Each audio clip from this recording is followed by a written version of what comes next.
So in this part of our tutorial, we're going to implement the last of the functionality in iOS.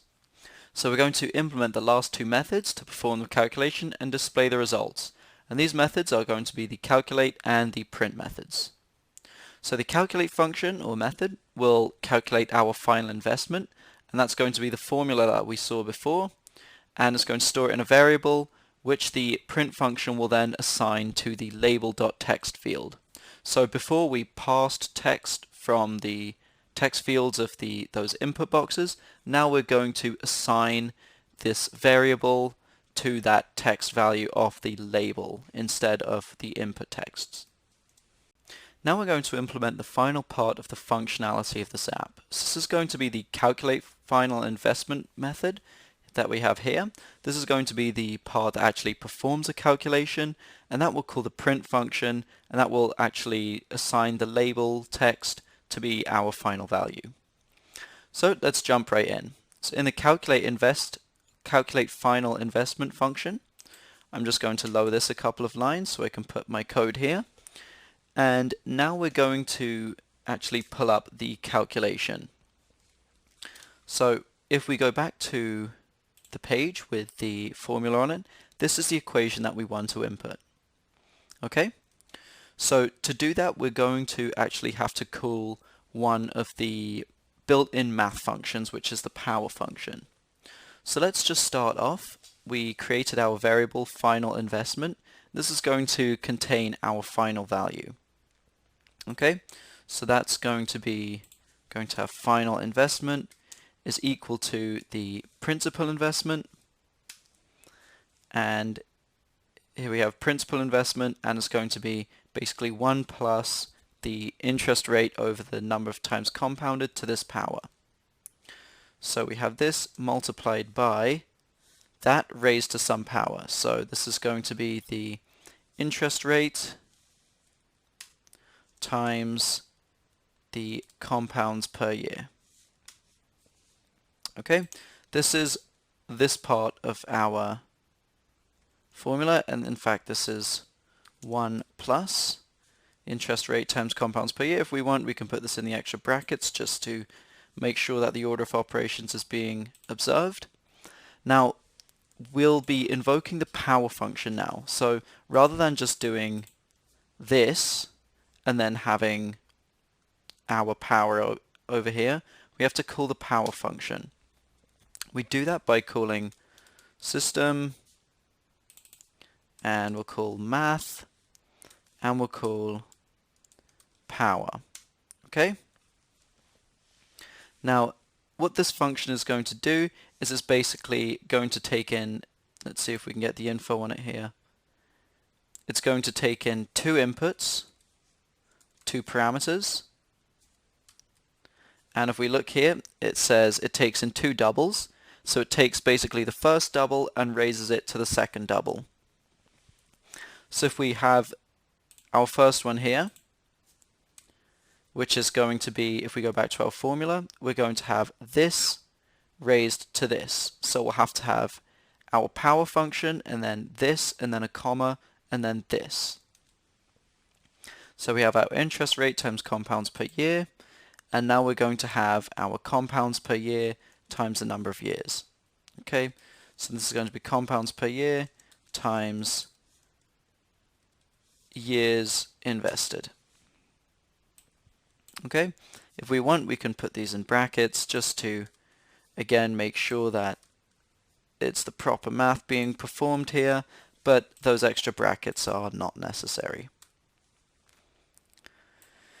And in iOS, the math is, we can just call math without calling system, which is why this is kind of pale here, so this is redundant.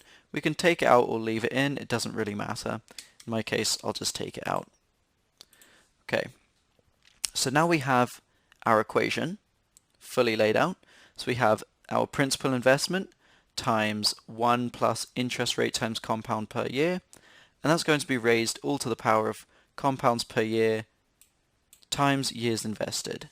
And if we just go back to our Internet Explorer just to make sure that's right, and this should actually be the interest rate divided by, so if we go back to Xamarin, it's going to be interest rate divided by number of compounds per year. Okay, so now we know our formula is correct.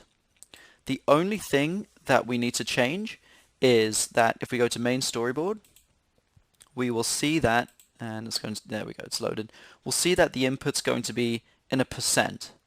So we need to convert this to a decimal, otherwise we'll get an absurdly huge number. So we go back to view controller. The first thing we're going to do is we're going to take the interest rate and we're going to basically just divide it by 100 to convert it to a decimal place. So this line is converting interest rate into a decimal rather than a percent, and then we have our calculation being performed here. And if you want, you can double check the math, but this formula should be correct. Okay, so now let's perform the calculation and stored the results in final investment.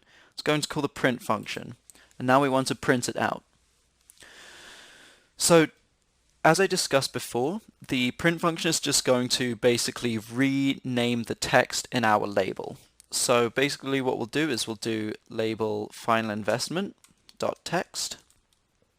So before we were calling the text field, we were calling the text of the text field and we were storing it in a variable. Now we're storing the text field, or rather we're assigning the text field to be something. And that is going to be, let's have some kind of a string saying final investment value is, and then we'll have a colon and a space and a string, and then plus final investment. Okay, and that's basically all there is to the functionality. Now, the only thing that I want to change here is that our final investment is, because it's a double, it's going to be many decimal places long. A double is usually can go up to 12 decimal places, so if it can, this number will display 12 decimal places. Now, as we know, money can only have 2 decimal places, so I kind of want to change the output a little bit. And I'm going to do that by calling what we call the string format. So what I'm going to do, so I'm going to take final investment and I'm going to say it's going to be double.parse, and we're going to pass it something. So within this we're going to call string.format, and this is going to basically just format the way that the compiler outputs our string. So if we do this in our quotations, and we're going to put out our formats as 0.0, and there's 2 pound signs here, and I'll explain exactly what I'm doing in just a second here. Okay, and then the comma there, and then it's going to take final investment. Alright, so although this line again looks a little confusing, I'll explain what's going on. So this is basically taking final investment, and it's saying if it's going to be a string, we want it to be in this format.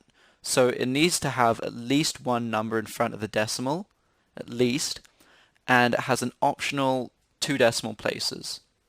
So this means it won't display more than 2 decimal places, it will round up to the nearest second decimal place, so to the nearest hundredth. This is exactly what we want, because money should contain no more than 2 decimal places. So this just ensures that we have a number that has only 2 decimals, and this is just going to format this string to be that. And again, the double.parse is just passing it to a double and storing it into final investment. So all this line is doing, again, is just making sure that final investment is a double with only 2 decimals rather than 12, because 12 decimals is not a good way to represent money. Okay, so we have our final functionality, and we will shortly take a look at what it looks like to run it. In this part of the tutorial, we implemented the last of the functionality in our app. So we did this by implementing the calculate and the print functions. So the calculate function performed the calculation and stored the results in a variable, and the print function just took that variable and assigned the label text to contain that variable. So by now you should be able to write functions to perform calculations and also to pass numbers into text fields in an app. So this is the print function. It's not actually printing anything, it's just reassigning the text of the label to contain whatever we want the message to be.